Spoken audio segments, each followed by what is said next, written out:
Hi, good evening. Hello. Everybody. Welcome to the Three Stuffed Mums, the viral edition. This is a very exciting night. We have a very special guest for you. But before we introduce him, I would like to introduce myself. I am Kate. I have been isolating at home with children, so I am physically stuffed. I'm Maggie. I've been working from home, so I'm mentally stuffed. And I'm Kehau, and we all know that as this drags on, my husband and I are stuck together, and not only are we not telling each other to get stuffed, we're yelling to get stuffed now. We're in a new phase. It's getting serious. It's getting serious. So people know what's good for them. They will not come to our house during the hours of like midnight to midnight. Yeah. But anyway, I'm Kehau, and I'm working with my husband, and we are telling each other to get stuffed. And we're the Three Stuffed Mums. Yay! Hello! And you may notice that there's someone else joining us tonight, and tonight is Guest Thursday. He doesn't know where he is. Tonight's Guest Thursday. We have a special guest with us tonight. We're all like very spastic-looking people. You probably, if you tune in live, there's a group of you that always tune in live. Then you're familiar with him because he's always joining us, and he's our like. Ace in the hole for putting up stuff for websites and everything, resources and stuff like that. So tonight we're on our own. We don't know what to do. He's a former theater critic for the Messenger newspapers, entertainment editor for Glam Adelaide for more than 10 years. He was a state finalist for Australian of the Year Local Hero Award for his work with refugees and asylum seekers, which we'll get to a bit later to talk to. He created the Adelaide Theatre Guide in 1996, and we're very grateful to Rod for doing that because the Three Stuffed Mums were nominated for Best Comedy for the year we did our very first Fringe show in 2011. So thank you very much for setting that up. However, we didn't win, so you screwed it up for us. If you stayed there a little longer, we would have won. So please welcome with Three Stuffed Mums tonight, and it's Rod Lewis. Hey. I'm calling this Three Stuffed Mums and a Mother. I have to say, though, I am a bit nervous. This is like a childhood phobia in a modern setting for me. I mean, think about it. I mean, I've been told to get to my chat room by three mothers, not one. Now, when my mum said, get to your room, I knew I was in trouble. Now I've got three mothers saying, get to the chat room. And here's your set of instructions. That's right. Thanks. No, and I'm also I think I'm also your first non-comedian guest. So, I don't know if that's entirely true, though. Not true. Some of them aren't funny. But... No, I I'm joking. I didn't mean it that way. Sadly, you're correct. You've broken your comedy cherry. You've done comedy workshops. I did. I did a comedy workshop. How long ago was that, Maggie? You ran the workshop before. 6 years ago. And I'm still waiting for someone to laugh at my jokes instead of at me. God. Wow. 6 years ago. Yeah. Wasn't that long? Good heavens. So Maggie used to do stand-up comedy workshops, and one year for the Adelaide Fringe, she did a one-day version of the workshop, and I was lucky enough to go and review it. And at the end of the workshop, at the end of the day, we all had to get up and do like a 3-minute piece or a 5-minute piece. And it was great because you're in a room of everybody who was equally terrified, so everybody was very, very supportive of each other. They all ran beautifully, and Maggie was like really good, not just with the advice, but the fun of the day and kind of making people feel confident and get over their phobias. And I talk about it to this day. Sadly, the main story that I told in my stand-up is quite apt for tonight, but Kehau has said I'm not allowed to tell it.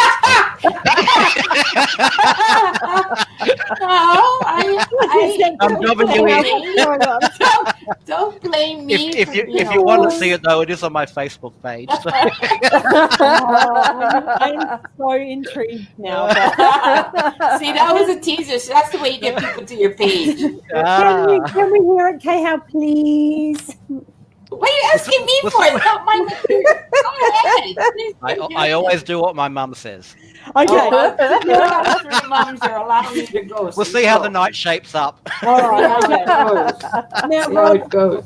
I need to ask you a bit of a serious question. You are very well known on our viral show already because you're the one who's always popping up comments. I thought you could maybe just let everybody watching, if they haven't done so before, how do you actually make a comment on Facebook, on a Facebook Live? Can you just share that with us, please? Yeah, well, depending on how you're looking at it, either immediately under the video, there's the comment section, or the video will be to one side and the comments will be down on my computer. It's the right-hand side. So it depends on how you're accessing the video on Facebook. It could be one or the other. There's a very clear line where it says, comment or words to that effect. Add your comment here. And then the quickest way is you type your message and then you hit enter, and that will send it off. So you don't have to then type and then grab the mouse and kind of click the button to send it off. If you actually hit the enter button on your keyboard, it's a much quicker way to send it off. Oh, there you go. And one of the tricks I tend to do, because I have to multitask. I'm not very good at sitting still. So while I'm watching you guys each Tuesday and Thursday night, I tend to split my screen in two. So I have you on one side and I have my browser. Oh, so while you're talking, I can be searching or doing Google searches. And in your web browser where you've got the web address at the top, that's actually a search bar as well. So you can actually just click in there and type your search. You don't actually have to go to Google or go to Bing and then search. You just type it up in the web browser, the URL area. And again, hit enter to send off the search. You don't have to push a button with your mouse. So it's a nice quick way to, does help to be a fast typist as well. Yeah. Awesome. I think that's Rod. So if you are watching tonight, maybe you could help us out, because Rod's normally the one putting in all the comments. If you want to just pop in a comment and say hello, that would be awesome, because then we can see that you're watching us. But we've also had messages tonight from Glyn and from Tanya to say hello, and from Jack as well. And I believe, Rod, you've got a pseudo comment maker tonight by the name of Heidi, who's doing all the. She's already started. Look at that. Yeah. Thank you, Heidi. Heidi and I used to work together. Checks in the mail. Heidi and I used to work together, and I absolutely adore her. She's just one of these people that you can't help but love. And she always is one of the first people to pipe up and say, I will help if I can, or whatever. And so she said, I'll do your links if you like. I went, thank you, Heidi. So Heidi, love you. It's all prepared. Thank you, Heidi. The pressure's on tonight. Even our audience has stats. What's going on here? And we've also, John's also said hello as well. So thank you very much. That's awesome. Oh, g'day, John. John, my mate. He's Welsh. Oh, okay. So. Yeah, he's well, I think are you an Aussie now, John, or are you permanent resident? I can't remember. I should know. But anyway, he's Welsh, so we'll find out soon enough. All right. All right, thank you. That's my thing. That's all I wanted to know, just to get the how, because we know obviously we've got a different platform that we go on, and so I don't even know what it looks like to leave a comment, so we can't tell anyone. Is that like platform shoes or? Oh, back to the 70s. Oh, I've got a mug especially for you tonight. Thanks, Mom. Love the jeans. Cheers. What was that? I have one on my desk, but it's holding all my pencils. But it's actually quite good. Where is it? That's the sound I made. That's the sound I made every time my mother slapped me. That's the sound I make trying to get out of bed. Oh, yeah. The older you get, the more sound effects you have. Yeah, and Rod, just to finish off that loop before, John is Welsh, and hopefully he will be an Aussie soon. So there you go. Ooh, go, John. He'll be a Wazzy. A Wazzy. A Wazzy. I'm a Muzzy. Brilliant. I'm a Scozzy. You're a Scozzy. Yeah. All right. Enough of the. I'm a Huzzy. Oh, I'm a Hussy. What are you doing later? Really. Apparently, it's not what, it's who. Anyway, on that note, don't tell me. You're a bad influence, Rod. Stop that. I'm gonna have to round this up. I'm gonna have to keep tight ship tonight.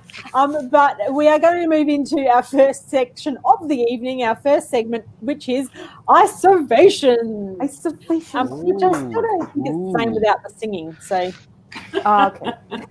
I really like Kehau's ding, ding, ding, ding, ding, ding, ding. I miss it. Yeah, Ding, ding, ding, ding, ding. I Ding, feel ding, ding, ding, ding, ding. I'm so I vicious. feel Ding, ding, ding, ding. There we go.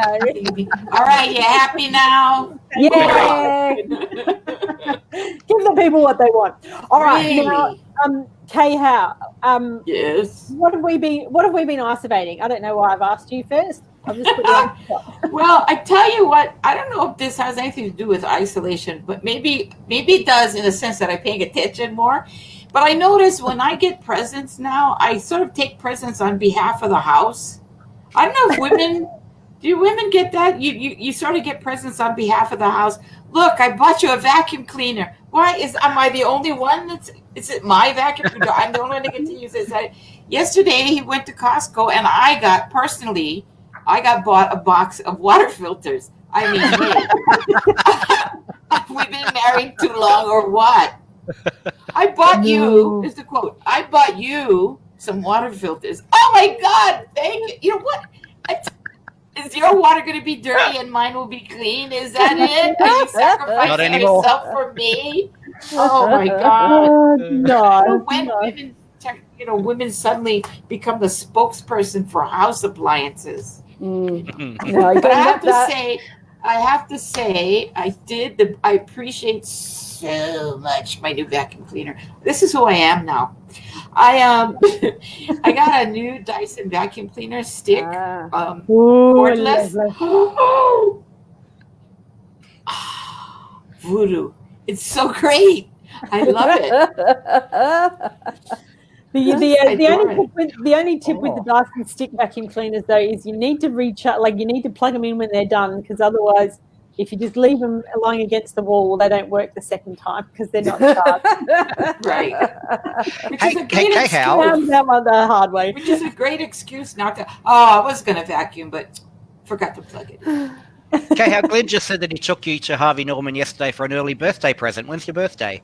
Yeah, September 21. Oh. Sorry. In other words, don't ask again. Yeah, exactly. You're not getting anything else. He reminded me also. Remember how you said that's what you wanted for your birthday? Yeah, right. I remember because I was an idiot and I was discussing with the vacuum cleaner. That was the first thing I saw. Like when you get the genie with the rub the lamp, the first thing, I need a vacuum cleaner. Oh, I should have asked for money. Now, Rod, what have you been isolating, Rod? Well, I want to talk about, and I don't mean to quote Doctor Who here, but people are great. Like the human race is just brilliant, and I really want to talk about that because, we keep hearing about all the crappy stuff, in the news and stuff, people buying up the toilet paper and the food and, people breaking the border patrols, the border lockdown and all that kind of stuff. But they are the majority who get all of the attention because the media wants to be emotive and, and they want to sell advertising basically. But the bulk of the human race is actually pretty good. And we've seen it in Australia quite a lot. Probably the most obvious for us would be the bushfires we had towards the end of last year. The way people just banded together with fundraising and helping out. And we've got our country fire service, the CFS, and all those volunteers, they get out there and actually fight the bushfires because otherwise nobody would, because, there are no paid people to do that, so far as I know. People are amazing. And now during the COVID-19 stuff, so many people have gone out of their way to do stuff. And, I don't just mean the big stuff, like whether even just checking in on your neighbour to make sure they're all right. I've known people to cook meals for people who are isolating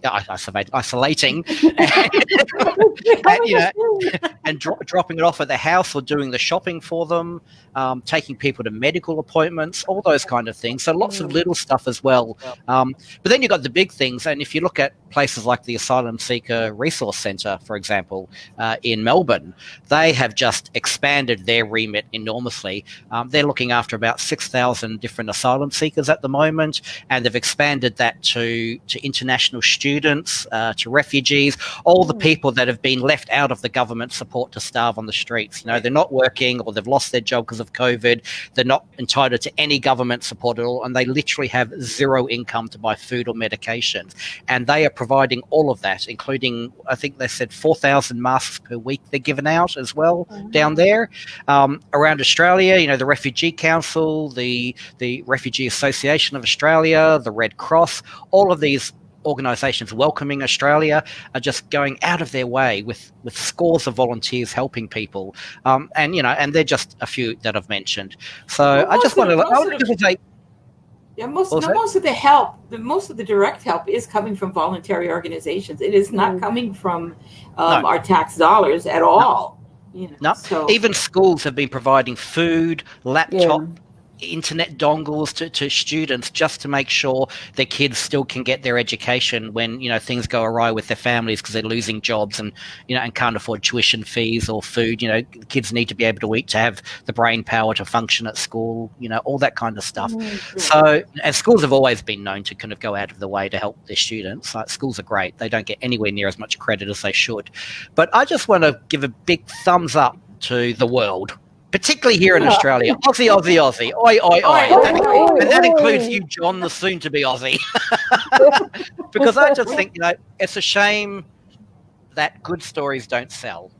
We very rarely hear the good stories, and there is so much happening from the small stuff to the big stuff. A friend of mine, Sue, has knitted so far 63 beanies while she's been isolating at home for the homeless here in Adelaide.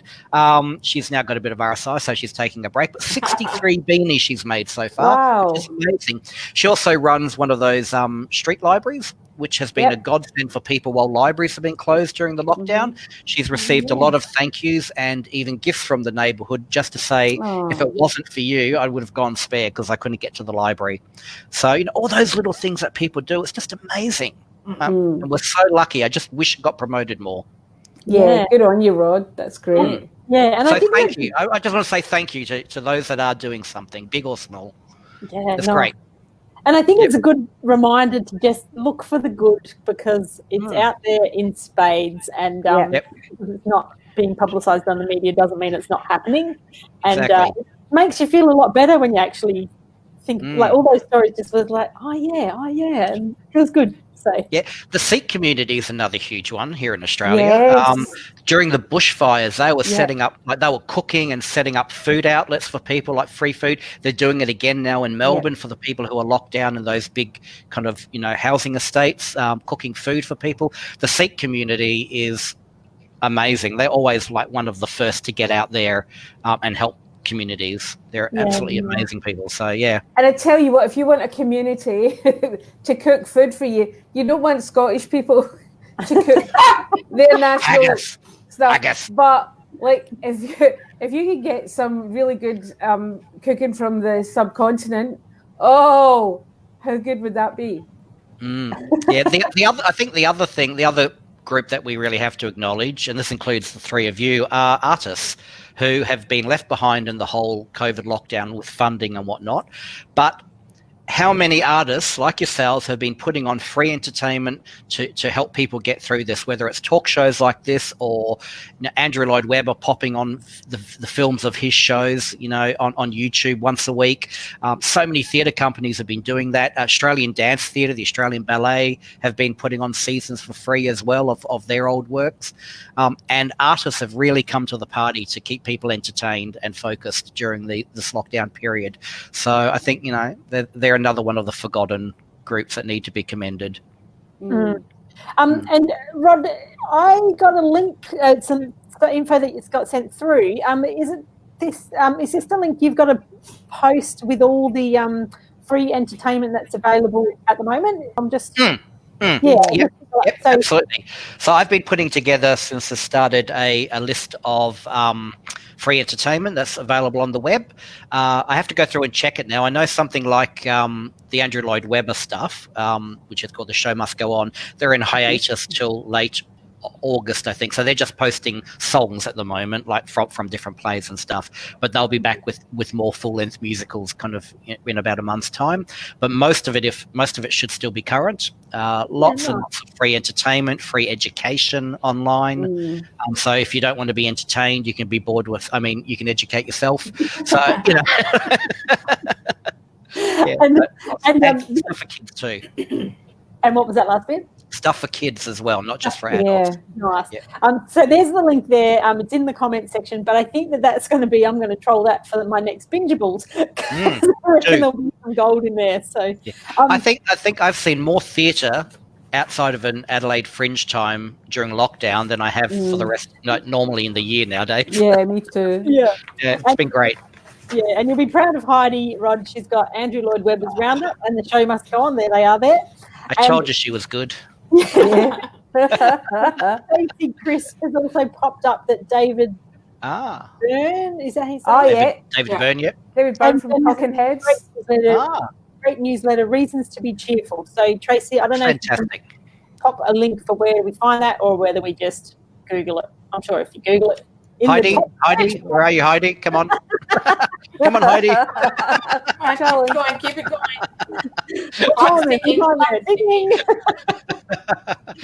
Look, there's lots of really good stuff out there, and if people want to share some links to some of the good stuff, like the positive stuff, such as what we just got then from Tracy Crisp, fantastic. That's really good, because a lot of people are still feeling the stress and the pressure and depression and loneliness through this lockdown, and the fear that what's happening in Melbourne, with their second wave might creep over to Adelaide. So there's still a lot of fear around, and we need those positive vibes. So please do share anything that you get like that. That's fantastic. Yeah, and speaking of Tracy Crisp, this one will be good for Tracy and anybody else, because crocheting is a thing. So I don't know if there's a charity crocheting one as well. I can crochet, but I can't knit. But Tracy was on here the other week knitting, so that would be her. There you go. Oh, look, Heidi's come through the goods. Reasons to be cheerful. Thank you, Heidi. That's the under pressure there, Heidi. Good, doing well. Now, I'll be out of a job. And now that we've talked about how to make comments, Rod, we've also got Leon has said he's waiting for JJ the cat to make an appearance. Cat. Is this I have an obsessive cat. If my cat was a person, I would have a restraining order on her because she loves me to death. Oh, she's lovely. There you go. Hello. Say hello. Baby. She's very camera shy, though. Jajay is an Afghan word, which I'm not allowed to interpret. Let's just say my son, when he was a teenager, named the cat. Right. Okay. We need to apologise if there's anyone who can speak Afghan on the call right now. Okay, yes. Sorry about that. Around other Afghans, we say JJ. Right. And we'll be Google translating that after the show. I get a feling that it's one of Oprah's. Oprah? Yeah, because she always talks about the vajayjay. But anyway. Oh, no, it's not the vajayjay. Anyway. Okay, good. I'm glad to hear that. We're keeping our standards up for about 2 seconds. Maggie, do you have any observations for tonight? I do have one, which is, Rod's saying a lot of good stuff is happening in the world. And I saw something in the paper this morning in The Guardian that reaffirmed the belief that we three have that you might be able to mess with people, but you should not mess with mums. So what's happened in Portland and Oregon in the past few days, they've been having massive Black Lives Matter protests, and the federal government has sent in agents in camouflage. And instead of them legitimately going to stop the protests, they've just been drawing up in unmarked cars and dragging protesters off in these unmarked cars. So what's happened is hundreds of mothers have attended demonstrations and stood as a human barricade between protesters and federal officers. And they're all dressed in yellow, and they have started showing up in hundreds and hundreds. So Google, I think it's called Wall of Mums. And it's the American. I love that name, Wall of Mums. Yeah, that's hilarious. MOMS. So Google Wall of Mums. The Guardian has got a great article on it. It's in Portland and Oregon, and these are women who have said, "Not my son or daughter," and they're all somebody's sons and daughters. So you will not take them unlawfully, and you will not stop them protesting. Oh my God, mum power. Yeah, and this is what happened in South America. That's what happened in South America, that the mothers there were a tremendous force against all that illegal jailing and, tortures and all that, primarily students. That's why the mothers got involved, because a lot of their kids were being tortured and held illegally and disappearing. There were thousands of students that just totally disappeared. They never heard of again. So mothers have always played a tremendous part in that. I remember, during the Vietnam War, it was a huge organization called Another Mother for Peace, and their thing was very much education and, not my son and daughter type thing. And it was a huge movement, because they were like, these are my kids getting sent off to die somewhere else, so. Yeah. I even remember the East End of Glasgow when there was a particularly bad spate of deaths from heroin, and it was the mums. Can you imagine a group of East End Glasgow mums getting together? The dealers were terrified. And the mums worked with the cops, and by hook or by crook cleared the place of the dealers. Oh my gosh. Mothers, when they band together, is like a force to be reckoned with. And I guess parents of any kind, but particularly when you see a group of people who are normally not valued by society, by the pecking order in society, when they decide something actually matters and they get together, you better watch out. Exactly. And don't make me come out there. But mums have been in training for this their whole entire motherhood, all right? Like, mums are just trained to not put up with nonsense. And try and teach to stomp the nonsense out of their children, but they can as well as easily do it with other members of society. So, go mums. And thanks, kids, for giving them practice. So you might have thought you're a little shit as a kid. No, you're actually just helping mums be trained up to. We were teachers. Yeah. You can put that on your CV. You're a life coach. That's right, a life coach, getting our mothers ready for the future ahead. That's right. Put that down on your CV. It all counts. Life experience counts. So that's my isolation. What about you, Kate? Have you got one? Oh yeah. So I have actually. So I do some MC work, and I have been isolating this week. I've got a couple of virtual emceeing some virtual gigs.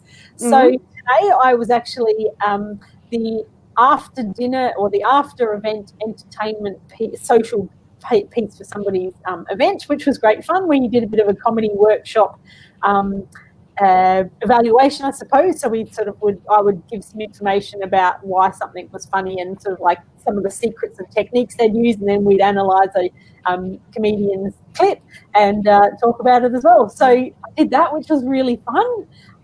Cool. The other thing that was really interesting about that, which I don't normally get to do, is when I am usually doing an event or some sort of work like that, I have to be out of the house and away for a couple of hours, sort of travel times and stuff. I picked my daughter up from school and came home and then did it, and she was in the lounge room. I was just like, this is awesome. So whilst it's not the same as a live event, it was very, very convenient. So that was pretty cool. Yeah. That's what we're giving up now for live audience. We're going with convenient. And then tomorrow I'm emceeing an awards dinner. So that should be cool. So I'm going into a studio in the city and being filmed with a couple of other people, and that's being broadcast out to all the people who should have been at the event. They're all having their own little private parties in their own offices. So that's going to be pretty fun as well. Fantastic.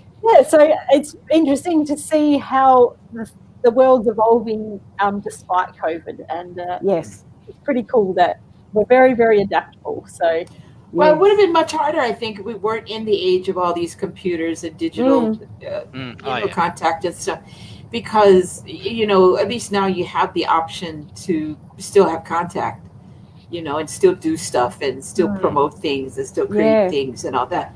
you know, like even 20 years ago, 25 years ago, that wouldn't have been nearly as easy to do, to keep in touch with people. Even 6 months ago, it wouldn't have been as easy because for things like working from home, what the past few months have done, they've changed a lot of people's views, where before they maybe didn't trust that their staff would be productive if they were working from home. And they've found out that staff are often more productive when they can do that. And what's also happened now is the talk is all about hybrid teams. So nobody's expecting a whole team to be back in the office at the same time. You're going to be expecting that some of your people will be in the office and some will be working from home on an ongoing basis. And it's going to be at least to the end of the year, but time will tell whether we actually ever go back to what it was like before, March.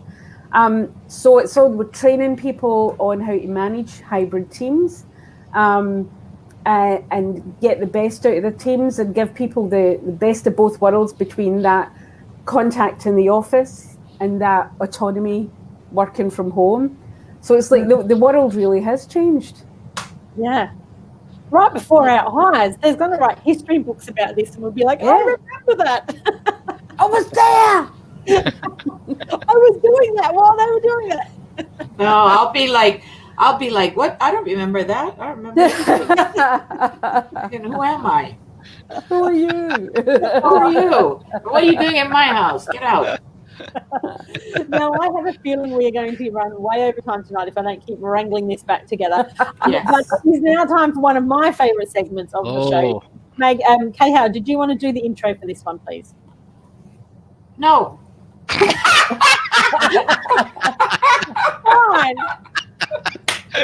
Maggie, do you want to do it? I always wanted to say that. I'll do it. So, of course, with it being Guest Thursday, we have the lovely Rod to do the mumble. And so, everybody, please, let's get ready to mumble! Take it away, Rod. Well, I've changed my mumble thanks to Glenn's recent comment where he said, I'm actually getting less chance to talk tonight than I do when I comment.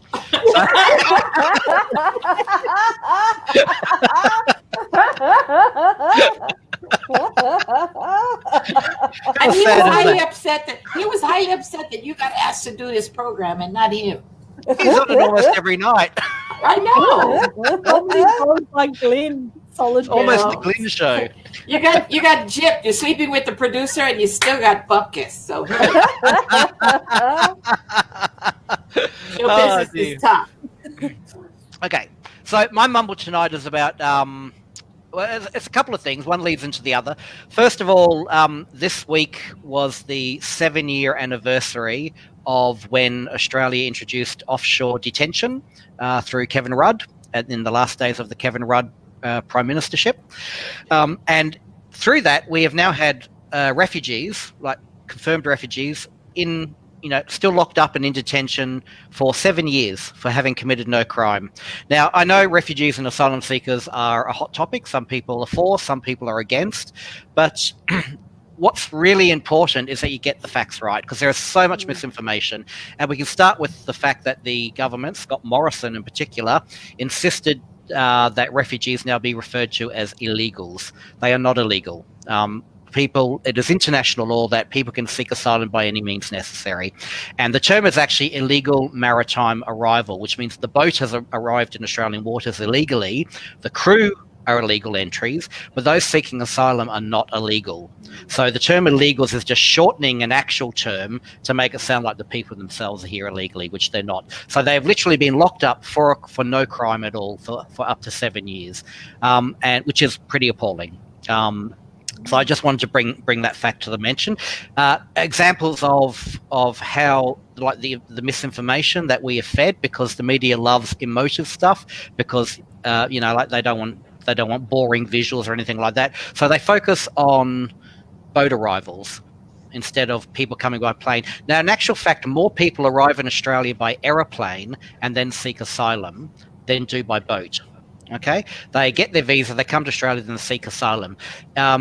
over the past 5 years, from 2014 to 2019, approximately 95,000 people came by plane and sought asylum, and 84% of them were rejected. Their claim for asylum was rejected. Now, when it comes to people arriving by boat, about the same percentage of people are accepted or higher. It's been known to be up to 95% being accepted as legitimate refugees who are in need of protection. And yet we don't hear about the people coming from planes. The Border Protection and Scott Morrison and Peter Dutton and all of our politicians talk about protecting our borders against asylum seekers, but they don't actually mention the bulk of the ones that are actually coming into our country and being rejected. They focus on the emotive stuff, which are those coming by boat. Yeah. So that's a great example of how issues are misrepresented to us. If you look at religion, we have this impression that all these Muslims are coming over and trying to invade Australia and Western countries and Europe and whatnot. In actual fact, here in Australia, 37% of refugees are Christian and only 34% are Islamic. So we actually have more Christian refugees than Islamic refugees, but we never hear that stat. So these are the kinds of things that we have so many assumptions. And the media is to blame to that because they let the politicians get away with it because it sells more papers. Because the more emotive people are, the more worked up they are, the more scared they are, the more they read the websites, the more they buy the newspapers, Sure, the more they listen to the radio. And they you can manipulate emotions. You can't manipulate facts. So absolutely, it's much easier to get people. When you think of the difference between an airplane and a leaky boat, okay, in people's minds, you think, well, they've had the money to come here and do it the right way.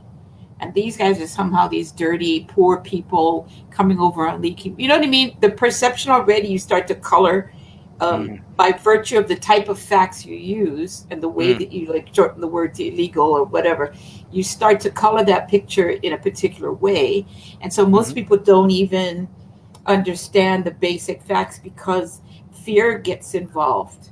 When you don't understand something, you're afraid of it, Exactly. And part of the problem in today's society is social media uses all these algorithms in the background to work out the things that you're liking, the videos that you're watching. And so bit by bit, what we're fed on our social media streams is becoming more and more narrow to fit our view of the world. So we don't actually get the other side of the argument. Now, everybody is entitled to their own opinion. What they are not entitled to is to express an opinion that's going to harm others or potentially harm others. And what you get is people who are against asylum seekers. Again, they're allowed to have that opinion, but often those opinions can be born from ignorance because they're not getting the full story, and they go sprouting about it and they cause hatred towards asylum seekers. They spread that hatred. They make people feel uncomfortable. They make them feel unsafe. They make them feel unwelcome, and you do not have the right to do that. Nobody does. So yes, you can have your opinion, but if it is going to bring harm or upset to another person, you do not have a right to express that opinion. Absolutely not. And that's my biggest mumble. So if you have a strong opinion about something, for or against, it doesn't matter which side of the argument you're on. If you have a strong opinion about something or something that is making you feel a certain way, it is absolutely up to you to go find the other side of the argument. Now, you don't have to agree with the other side of the argument, but you must educate yourself. So if you are going to go expressing your opinion, as I am doing right now, you need to have looked at the other side and say, okay, that's what the other people are talking about. I disagree with it, but now I understand the other side of the argument. So you've got to get that broader picture so that you actually make an educated opinion. Then you can talk about stuff by talking about facts, talking about statistics, talking about history, whatever it happens to be. I'm talking about refugees and asylum seekers now because that's a particular area of interest for me because I've been supporting asylum seekers and refugees now for more than a decade. But, whatever the issue is, if you feel passionately about something, you must go find the other side of the argument and to make sure that you are not just being a dick, really, and an ignorant dick at that. Or being manipulated. Or what was that word we used the other day? Fuckwit. There is a lot of wordage about, yes. Yeah, but Rod, absolutely. I don't know if you're the same vintage as me. You're probably not quite so up there in the years. But I can remember a time when I lived here as a teenager in the 70s. It was a very different attitude towards people who were refugees who arrived in boats because they were coming from Vietnam, and it was just after the war had finished. Yep. And the Australian people were out there in droves welcoming the refugees at that time, and we were happy that they were safe, that they had managed to get here safely after fleeing the communist regime that had won the war in Vietnam. And, you know, and today the governor of South Australia is Hugh Van Lay, who was, as a child, one of the people on one of those boats. He was a refugee, as was the founder and owner of Westfield Shopping Centres. Right. So I didn't know that. Yep. But we, as a country, we were very different. And I think that was the true heart and soul of what Australia is about, and not this fear-mongering that has become a political tool.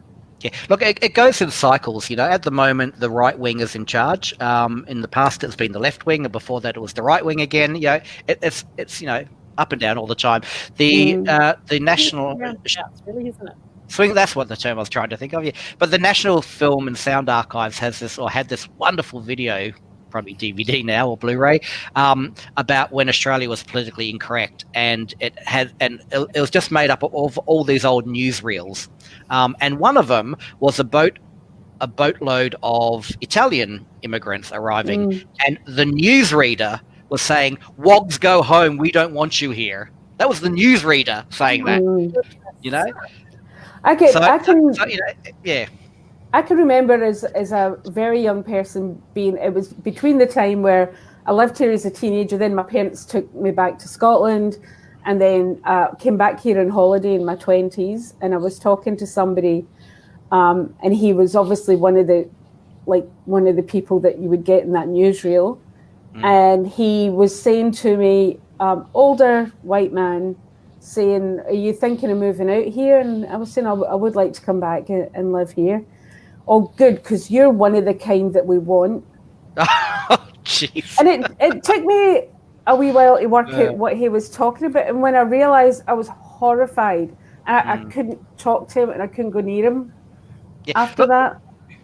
Yeah. One of the saddest things I've discovered with supporting refugees and asylum seekers, I started as a volunteer mentor with the Baptist Care Refugee Services. They had a program called Fuse, which is now, I think, renamed to the Friendship Program. Well worth doing. It's only 6 hours a month for 6 months is a commitment. Right. And what it is you are matched with a refugee or an asylum seeker of the same gender, with living not too far away from you, something similar, like, so if you've got young kids, they've got young kids, or you like soccer, they like soccer, whatever, they match you as much. And you basically just become a friend to this person and someone that they can ask questions with. And one thing I learned from the very first time, thank you for putting that up, that web link there, I learned very, very quickly is, you know, I often heard comments about how one of the problems with migrants of any kind, whether they're migrants, refugees, asylum seekers, whatever, is they come over to this country and then they stick to their own kind. But what I discovered very, very quickly was they come over to this country and they cannot break into our culture no matter how much they try. Now, the very first person that I was assigned to support was a Burundian guy from Africa. He'd been living in this country for 3 years. He was working full-time, his kids went to school, and he'd never once been invited to a person's home for dinner. In all that time, he just, you know, African, must be part of a gang, smell funny, carry a knife, whatever the reasons. In 3 years, he'd never been invited to an Australian person's house for dinner, which was absolutely terrible. You know, he'd had the same job for all that time too, by the way. Like, it wasn't like he was moving around or anything like that, living in the same neighbourhood. A perfect example of how we talk about them coming over and sticking with their own kind. It's because nobody else will let them in. Nobody else is welcoming enough to say, "Hey, come to the pub with us. You know, come over for dinner and tell us your story," whatever. And you know, the same thing happens to Australians overseas. I lived in Greece as a child, and there were American communities and Australian communities. Part of it is because part of that problem is, or can be, the language barrier as well. People aren't patient enough as people are learning our language or the language of the country you're living in. We're not necessarily patient enough or understanding enough to put up with that, you know, it's too hard to talk to you, so I'm just not even going to bother. And that's an absolute shame, particularly because there are so many gems that you come away with where people use the wrong word. Oh my God, are there pros there? Again, Kehau would probably censor me. Compassionate purposes and entertainment purposes as well. I had the same problem, and I was speaking the same language. I cannot say Fanny. What does that mean? Oh, okay. Sorry. Oh, that's right. Yeah. Yeah. Stuff like that. Even the same language is like confusing. Yeah, look, when I was in America as a teenager, I was traveling to New York in a car with a family, my neighbors at the time, and the young daughter was misbehaving quite a lot. She's getting grumpy because we'd been sitting in the car for 8 hours or whatever. And the father turned around and said, "Claire, stop that this instant, or I'm going to turn around and smack your fanny." And I went, "I beg your pardon?" And he said, "Like what?" I said, "I'm assuming fanny means something different in America to what it does in Australia."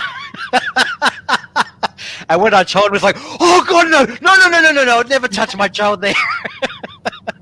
So you're right, Kehau, even in the same language. I mean, yeah. Durex is another classic, I think, in the UK. I think that means condom, whereas here it's a brand of sticky tape. So, I was in America in Disneyland, and we were on a river rapids ride, and we get to the end of that, and there's somebody sitting across from me on the boat thing that says, "Oh my God, I've got such a wet fanny," and I'm like, there you go. Yeah. Okay, I wouldn't be telling everybody that, but whatever.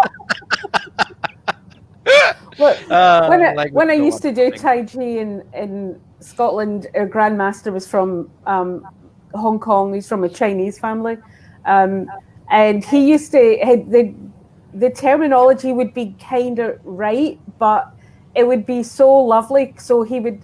I remember one time he was talking about somebody who got himself into trouble, and Jason said, "Oh, I would not like to be in his socks." Yeah.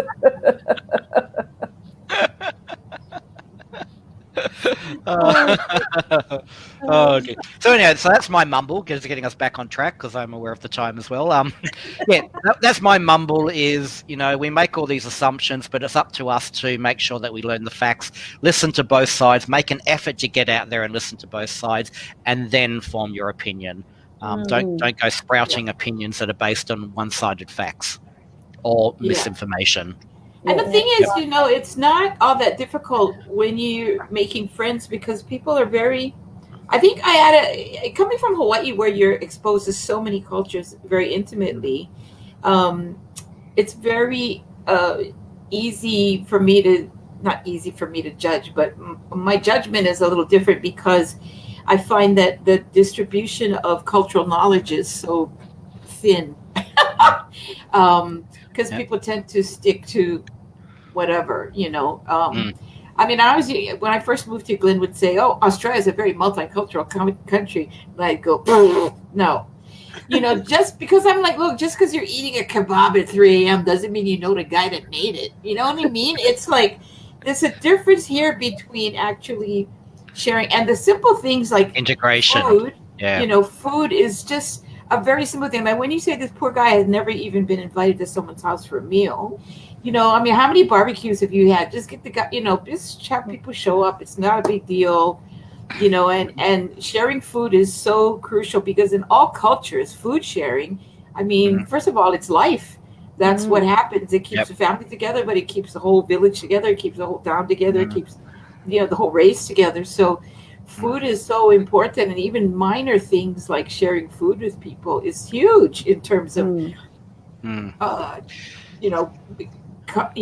breaking down barriers. Yeah. And that companionship that people get from their neighbors or their friends or these mentoring programs is so valuable because it's not just about friendship, but it's helping them to integrate by understanding our culture better. Again, if I go back to this particular African man, the very first time I mentored someone, his friends came over once to check me out because they'd heard that there was a white guy finally visiting the house, and they were just the opportunity to ask very basic questions that they had nobody to ask. So, like they said to me, one of the questions I remember was, who's the Caucasian tribe in Australia? We don't get it. Like, we hear about, the white people, and we hear about the black Aboriginals, but we keep hearing about this Caucasian tribe, and we don't know who they are. And I said, okay, well, first of all, we don't have tribes in Australia, but then I kind of went on to explain that Caucasian is just another word for a white person, really.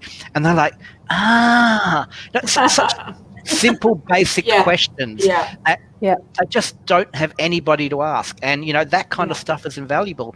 And when it comes to the language barrier, I've supported quite a number of people that have barely any English. I supported an Egyptian guy who was over here, and he could barely string two words together. So on my first meeting, I bought a like a $5 little pocket kind of Egyptian Arabic English dictionary, and we literally sat there pointing at things and looking up words in the dictionary for each other.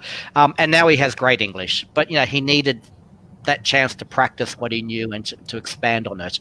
It's amazing what you can do with pointing, a bit of mime, and just laughter and smiling together. It's really give me a cup of tea. I do the thumbs up. They know what I mean. Thank you. A nod of the head. That's all you need. Communication's actually quite easy. You don't have to have in-depth conversations with somebody that has language problems. I've had to jump on this comment. Heidi's just asked, share the story about pronunciation of hunt. No! think of a rhyming word and go back to what I was talking about, using the wrong word. That's all I'm going to say, Heidi. Okay. All right, Heidi, you're going to get your job description cut pretty soon. And just on the speaking English thing too, I just wanted to give a shout out to my auntie Anne and her friend Margaret, because they both teach refugees English as a second language. So good on you guys. Yeah, so. I was in Nepal last year teaching English for a couple of weeks at a Himalayan school, which was great fun as well, volunteering in a school there. It was excellent, very interesting. Fantastic. Yeah. Oh, that's where you went to the festival for the dogs, right? The festival, yes, that's right. The Tihar Festival, which is one of their two major national festivals. Tihar, T-I-H-A-R. It's to show dogs' appreciation for all their love and loyalty. Yeah, so the Tihar Festival is a festival of lights. In India, it's called Deepavali. And each day of Tihar represents something different. So day 3, I think, is the dog Tihar, where you look after your dogs and basically thank them for being protectors and friends and companions. I think, that came up in an earlier edition of Three Stuffed Mums, didn't it? Yeah. Really good. Amazing. Now, sorry. You go. I just wanted to ask you, I haven't been asking all the guests this, and I'm going to start putting people on the spot for this, and I'm sorry telling you, I didn't tell you did it before. But my curiosity is, what do you think is the biggest life lesson that you've learned through your work, both in the arts and with asylum seekers and refugees? In terms of what your summary is of the biggest lesson you've learned from all that experience.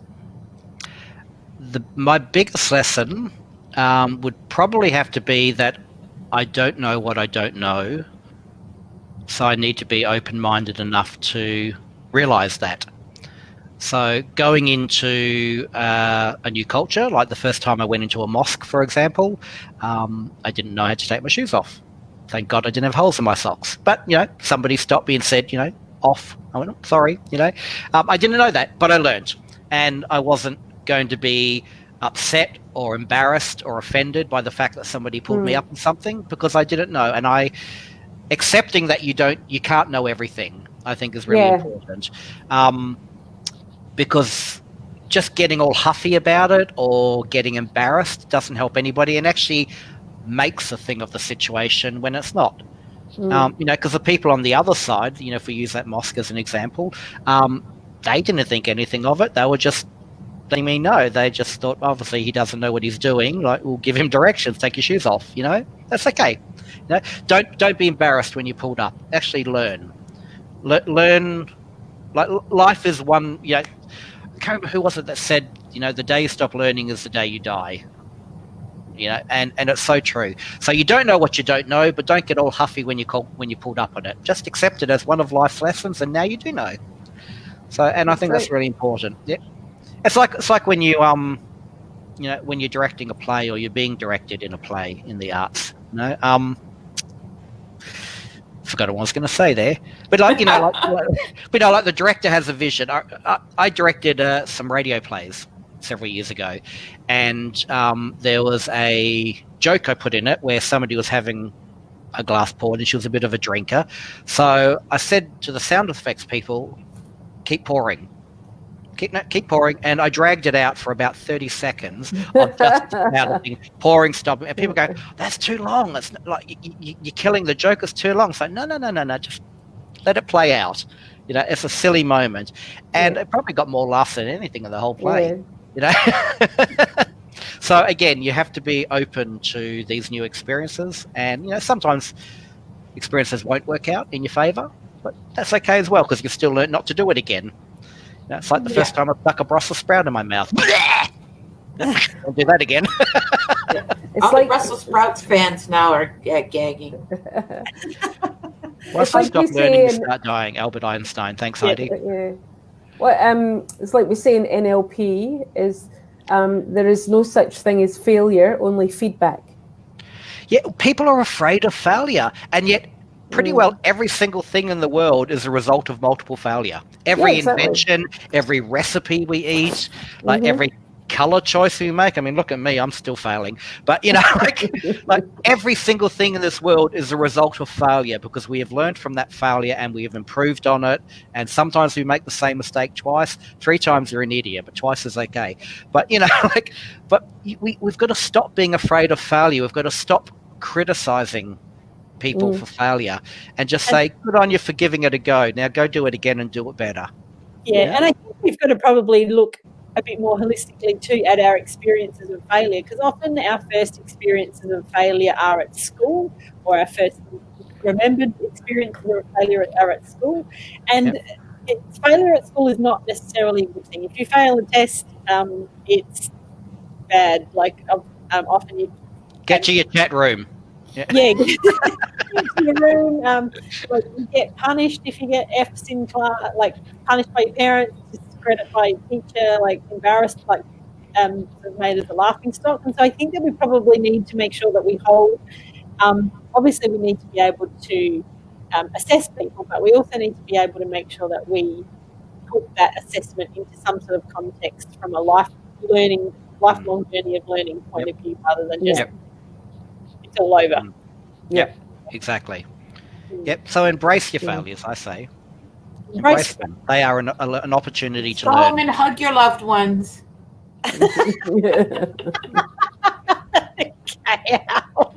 Glenn, that's your cue to come in.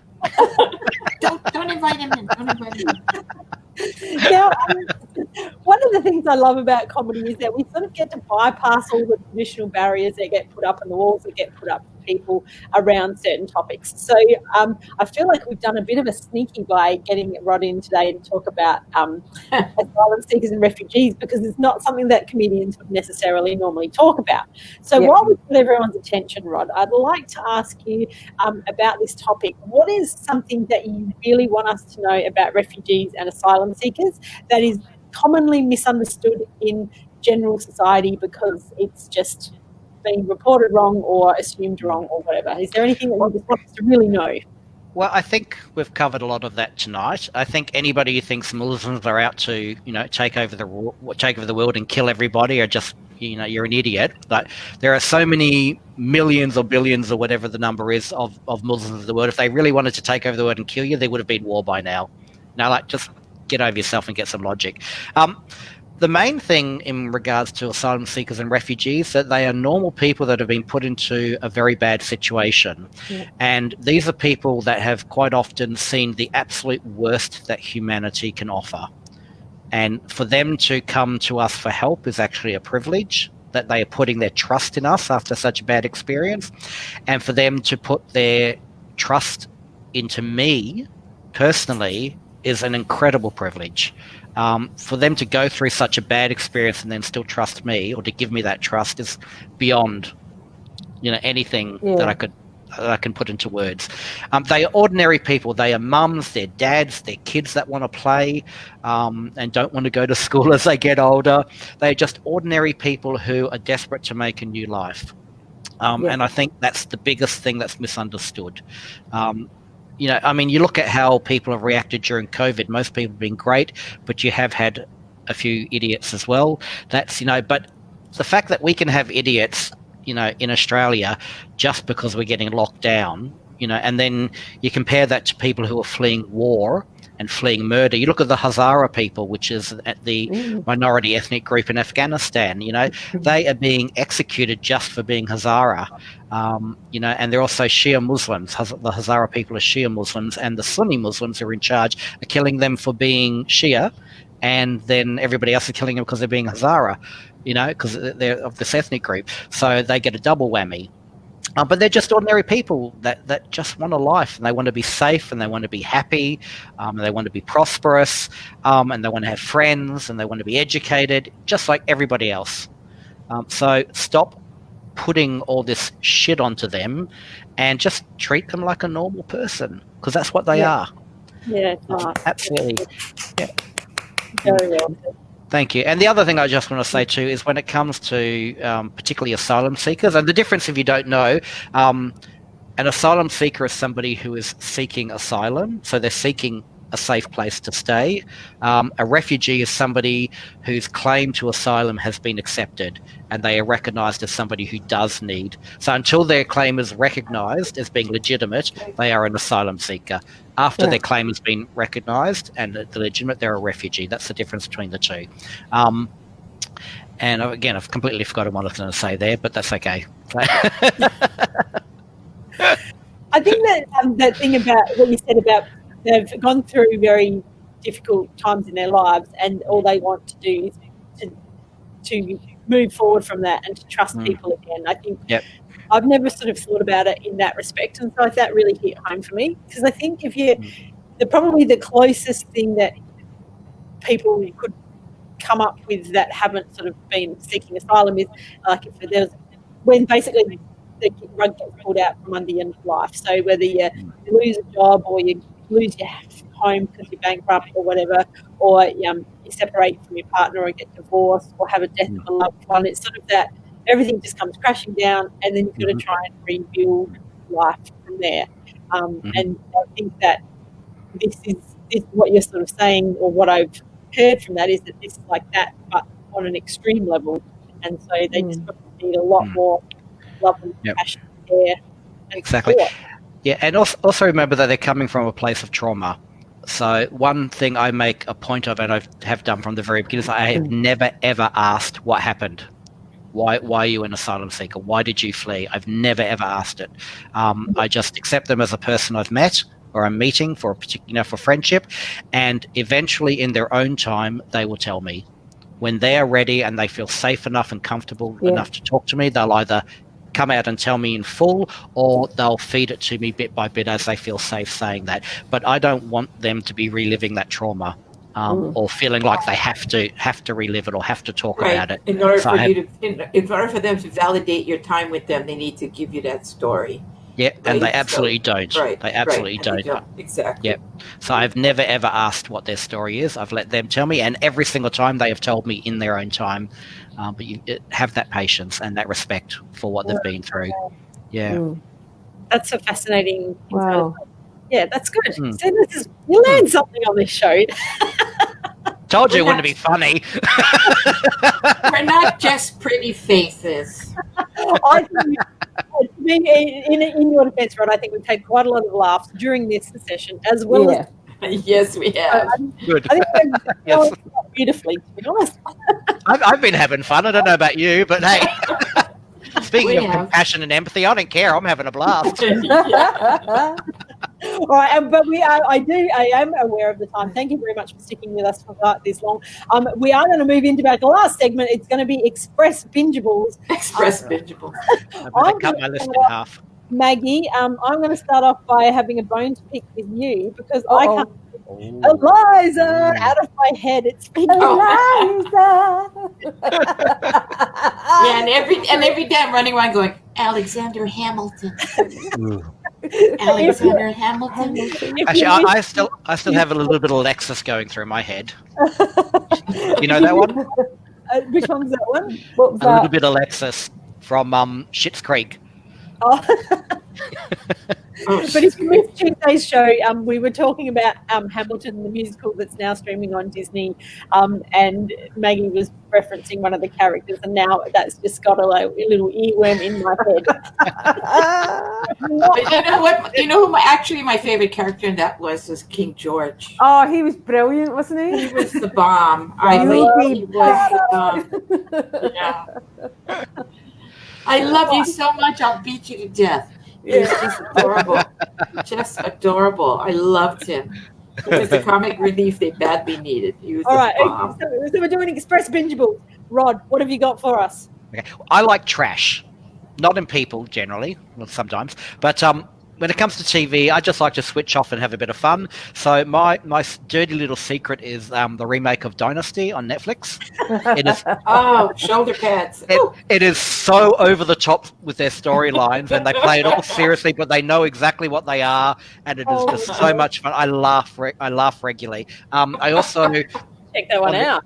Yeah, on the flip side of that, I also like some of their short documentaries. They have 20-minute serials called Explained, Patriot Act with Hassan Minaj, and a great little comedy close-up comedy magician show called Magic for Humans, which is fun.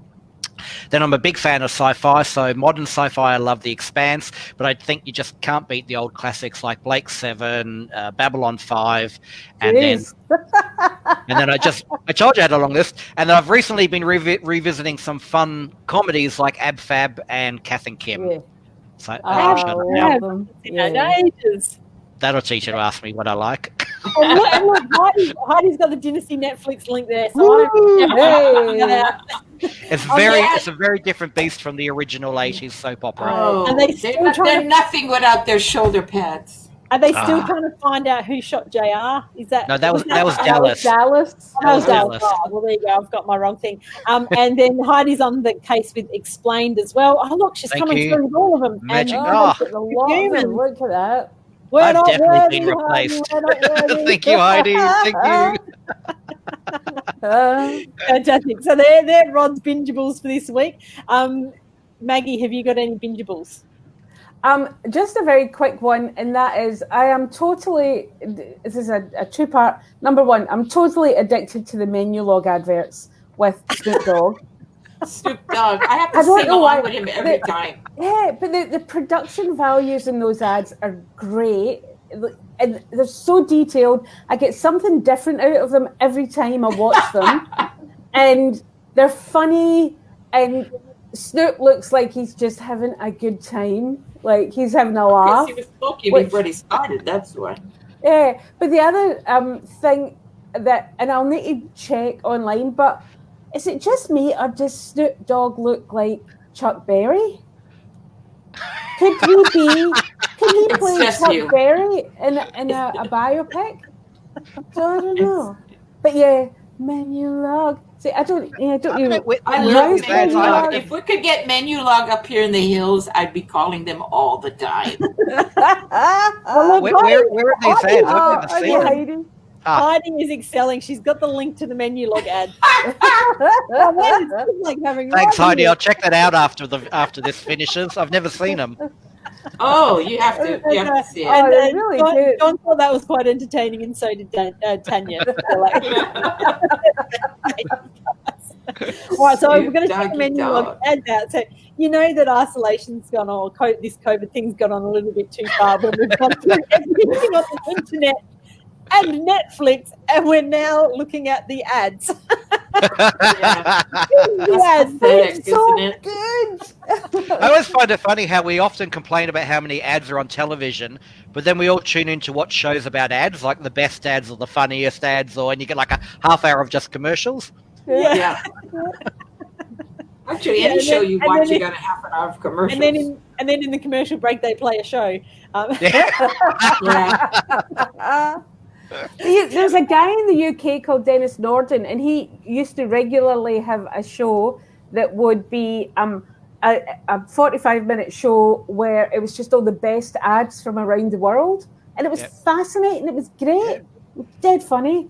Nice. There's been a few of them. Yeah, and Heidi's just asked, where is our spam email for the day? That's going to be a Tuesday night thing. Oh, right. Am I supposed to have spam email for the day? No, we're going to have spam. We're going to do. Next week. I'm just making an executive decision on Tuesday night. Will be the 3 spammed mums segment.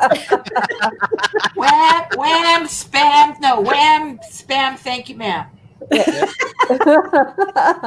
Yes, ma'am. Spam, sliced ham, ma'am. and we will make sure that I feel like the challenge should be that we have to read a spam email that we have to convince you that you want to buy. So we have to read it in a way that makes like you should buy it. But we'll talk about that over the weekend, and we'll get that sorted out. Has anybody seen Gavin and Stacey? John's just mentioned in the comments. I'm a big Gavin and Stacey fan. Is this a Netflix show? What's it? It's a UK show. Is it Rob Brydon? Yeah, Rob Brydon's in it. Where do you watch it? James Corden. It's usually on ABC iView when it comes on in Australia, or you can get a VPN and pretend you're somewhere in Birmingham and watch it on UK TV. You guys it's are really not illegal. So, but it's... You didn't hear it from us. It's not, though. I've got the earmuffs on, heard nothing. I'm sorry, you're breaking up. Check ABC iView. Okay. For Gavin and Stacey, yeah. And there might be some rogue episodes on YouTube as well. Yeah. Okay. And Kylie Jacobs is a Will and Grace junkie. Oh, yeah, they're great. Gavin and Stacey, but there's lots of couples couple names doing things. All right, Kehau, bingeable, express bingeables. What have you got? Nothing. Oh, that's very express. That was express. It's the only one that has been so far. All right, we better wrap it up because we are going well over time. Congratulations to the lovely Rod. We are going to give you the gold star of staying online. One of our guests that has stayed online the whole entire show. Disappearing, and you've stayed on with no technical problems. Over 1 hour and 10 minutes. So well done for you for getting on for the whole entire time. I think this has been the longest show as well, hasn't it? Yeah, I think the longest show in the world. No, I think let's just take it. We've done it. To put this in perspective, when we first talked about doing this program, we were under the illusion that we do just a quick 20 minutes. We don't even get to the first isobations till 20 minutes have gone by. And I was so vocal to you guys about, you went overtime again. And here I am giving you a longer show. Ooh, right. The record holder. We live and learn. Well, I was so used to if you're supposed to do 20 minutes, you get 20 minutes and you get out of there. You're supposed to do 45-minute show, you do your 45 minutes, you get out of there. You don't go overtime, you don't go undertime, you do the whole thing. I get on this program the first couple of weeks, I'm like, we really have to. And after a while, I was like, oh, fuck it, who cares? Having fun. The audience is having fun. We're having fun. When all the lights go out and we're still here, we know we have to sign off. So. And there's no rules with COVID anymore. You can do what you like. As long as you stay 1.5 meters away from anyone. That's right. As long as you need. You're not paying for this. Shut up, you guys. It's like, I'm just talking about this one very quickly. There's a fabulous guy doing cooking shows called Nat's What I Reckon. He's a comedian and he's doing this stuff basically isolating cooking. Rod, have you seen that? Which one, sorry? Have you seen this? He's not even paying attention to I wasn't. I was reading. Kylie Jacobs was just saying, nice to meet you, Rod. I went, thanks, Kylie. Nice to not meet you. Get your own show. We're going Sorry, I'm just like, come on, let's see. Now, so what was your question? Sorry, I'm focusing again. There's a guy doing isolation cooking shows called Nat's What I Reckon. Have you seen or heard of him? Never heard of it. Okay, so he does his Check him out. and he's got heaps of tats and piercings, and he's got this really long hair, and he's cooking spaghetti bolognese or something, and he swears Sounds dreamy. if we've got kids up, it's bad luck. You're going to hear you're going to learn some words. But he's basically standing at the thing, and he's saying, "Also, chuck the onion in, and then chuck the carrots in, or whatever." And he goes, "I know some of you thinking that guy's a really grok because he hasn't got his hair tied up and he's unhygienic." He goes, "But you're not fucking eating it, so shut the fuck up."